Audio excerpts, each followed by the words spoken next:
tartanka bilowgiisiiba waxay dadku mar kaliya wada subciyeen ninka madow katimaha dhaadheer inanka reer daraawisheed goolhayihii sool waa si xoroole muxuu ahaa Kenya laga keenay wadanka uma dhalan iyo dhawaaqyo kale ayaa Facebook sidii uurada mar kaliya isqabsaday Lambaza carabka waxa loogu badiyay iska daa kubad dhaafta inanka soo weeraraya si tardhanaya taageerayaasha xulka ku soo beegmaana wax kale carabkooda waa qaban waaye aan ahayn allow malakulmeedkii u keen waana heerka ay gaadhay cabsida laga qabo inanka reer daraawisheed ee goolka taagan inkasta oo sidii kulmiya dalka u qabtayba burcadii baawarka kubadda lahayd galin horeba habaaska lagu liqayay haddana doorkan burcadii ma ahayn niman dhaarsan oo inanka gaaban cinjirka daafaca taagan iyo shiikha goolka ku xaliilsan watay ayay ahaayeen gobolka raggana waa loogu dhawaaqay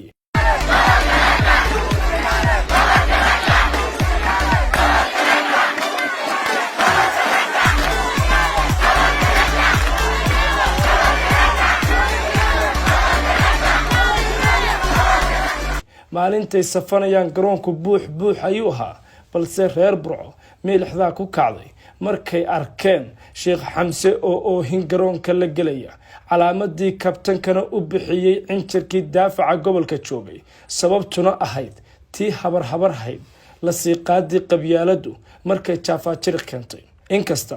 oo burco galin horeba hooygadii ku laabatay haddana waxay noqotay magaaladii ugu hadalhaynta badnayd intay ciyaaruhu socdeen taageerayaashii togdheer gobolka ragga iyaga oo la cabursan boardkan galin horeba lagu liqay ay haddana wasaaradii ciyaaruhu ka dabageysay 4 sano oo kubadda ma soo gali kartaan ah koomay ku jiraanba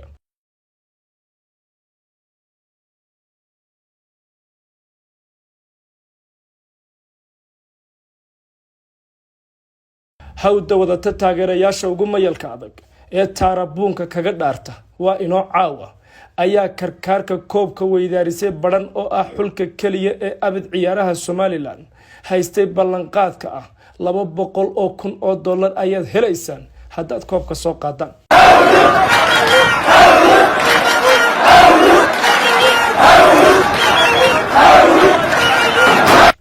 inkasta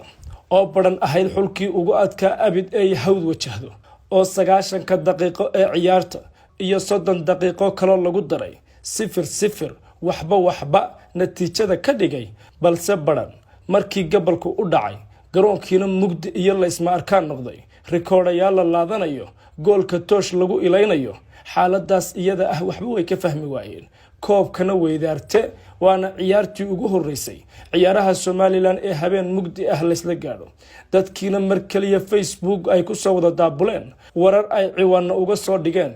oo ileen garoon bilaaleed ah ayaanu ku ciyaari jirnay dawladday ku caayayeen balse iyaga ku dhaliilan xulka badan guul darrada koobka maarta ah waxa kaga weynayd 200,000 ee dollar ee laga kadab gooyay yeelkeeda huleele sanaag saaxil iyo saraar xagga iyaga oo eegin ayay basaskoodii raaceen iyaga oo iskugu sii jiibinaya waxba baalaha iga yaacay iyo wixii helan la yaabay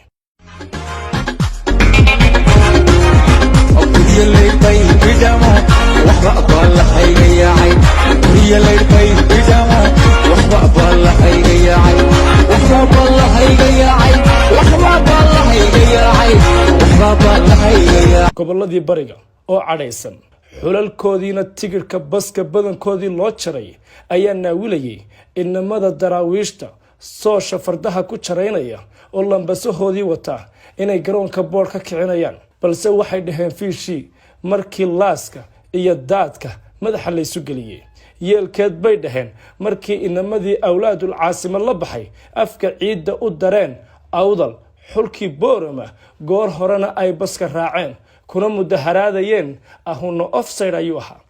mar kaliya Facebook taarabuunkii iyo qowmiyadii ciyaaruhu miyaanay wada adeegsan kelmadda calaamad su'aal oo la isweydiinayay inankii timaha dheera goolhayihii Yuusuf mucjisadii Lambaza maxaa ku dhacay sawta daad mareer daad kaga dhigtay maaha 4 gool ayaa loo dhiibay waxa inanka carabka lagu badiyaba laaskii daraawiisheedna daad madheer ayaa tigirka baska u jartay iyadoo la leeyahay war wuxuu maxay ahaayeen gool ciyaaryahanka lambarka xulka gobolka daad madheer u xidhan ee 26 oo daafaca uga ciyaaraya oo Lucio la yiraahdo ayaa markaasi goolka u saxaxay koowaad ee ay la yimaadeen ciyaaryahanada xulka gobolka daad madheer laadeer tawakal madax ciyaaryahanka xulka gobolka daad madheer dhinaca weerarka uga ciyaaraya goolkii labaad ayay xulka gobolka daad madheer ay la yimaadeen goolkii labaad ayaa xulka gobolka daad madheer ay la yimaadeen ciyaaryahanka isagu lambarka 30aad xulka gobolka daad madheer u xidhan ayaa markaasi goolkaasi u dhaliyay خدير مصطفى إلى هات العيبتيغا الشرماكي يتقدم هو صلاة عيبتيغا جول با با با با با جول lambaasihii maxaa helay lalahaana waa nin ay dhaawaceen oo kooma ciyaaraye mar kaliya ayuu sariirta cisbitaalka ka soo muuqday isaga oo habeen iyo maalin miir doorsan عيبتيغا وردي أحمد وردي كبدا سياتن وردي أحمد عالمي وردي أحمد عداري gabiley oo xasiidoodii ku laafiyoonayana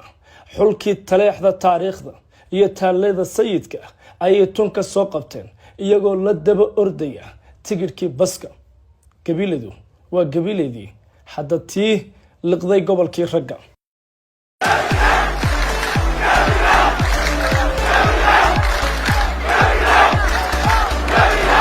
si kasta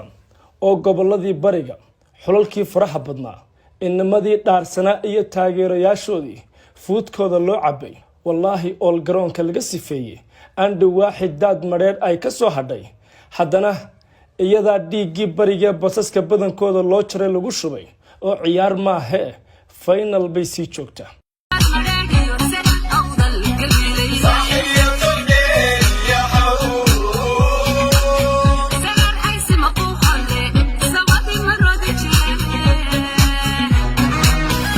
gobolka hawd ciyaarta doorkan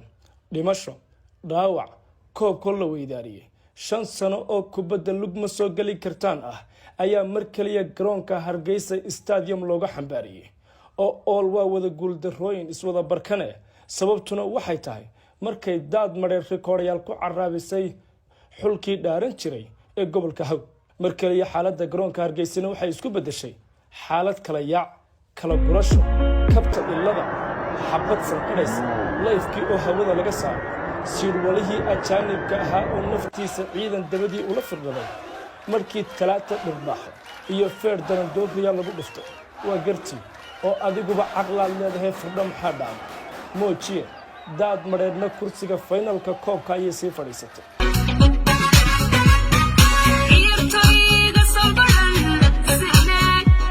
gabiley inkasta oo huunna koobka doorkan annagaa leh saadaashoodu ahayd balse iyagana inamadii awlaadul caasima xulkii Hargeysa calaashaan marowdi jeex ayaa geeyey halka baskoodu ka baxo iyaga oo leh bay bay huunno iyaguna waxay ku sii jiibinayeen waayahay huunna waayahay isku wada keeno gobolladii bariga xulalkii faraha badnaa inamadii dhaarsanaa iyo taageerayaashoodii wallaahi garoonka waa laga sifeeyey andhi waaxid daad madheer ayaa ka hadhay baryahaba bahalka galbeed baa sii wato kanna iyaga dhagaha qabsan ayay nuxnuxda saadaashu ahayd balse daad aan la muusi karin mar kaliya la waabin xaashee aan la jabin ayaa mar kaliya barigii sanadihii u dambeeyey habaaska lagu liqayay ka soo dhex mudhyidhi daad madheer ayaa kursiga finalka kusii sugaysay inamada awlaadul caasima la baxay waxa kaliya oo la isweydiinayay waxay ahayd talow maxaa dhici doona oo nimanka daadku waxay noqdeen xul aan la saadaalin karin dad badanna waxay candhuufta saadaasha dib u liqeen markii daadku soo jabsaday derbiyadii adkaa ee sool iyo hawd ciyaarta finalka oo xamaasad gaar ah wadatay hal iyo hal seem ayay ciyaartu ku socotay daqiiqadihii ugu badnaa dad badan waxay saadaalinayeen in 30 daqiiqo lagu darayo rikoodhayaal la isku laadanayo balse mar kaliya xaaladii way isbedeshay waana daqiiqadihii ugu dambeeyay inan balaayo ah ayaa lugtiisa ka ganay kubad aad gantaal moodo goolkii Hargeysa ayay kubaddu dhex fadhiisatay inamadii daadku dabaaldeg ayay bilaabeen taageerayaashoodina way u foori dhawaaqayeen xulkii Hargeysana mid kasta kooma ayuu halkiisa ku galay inkasta oo ciyaarta 4 daqiiqo lagu daray laakiin afartaasi ma noqon afar daadka buqleynaya moosta daad madheen iskoorka u xiran ayaa ah inay koobka qaadeen iyadoo aan hal ciyaarna laga badin intii uu tartanku socday yeelkeeda bahalkii labada dhagood lahaa bari buu ka degay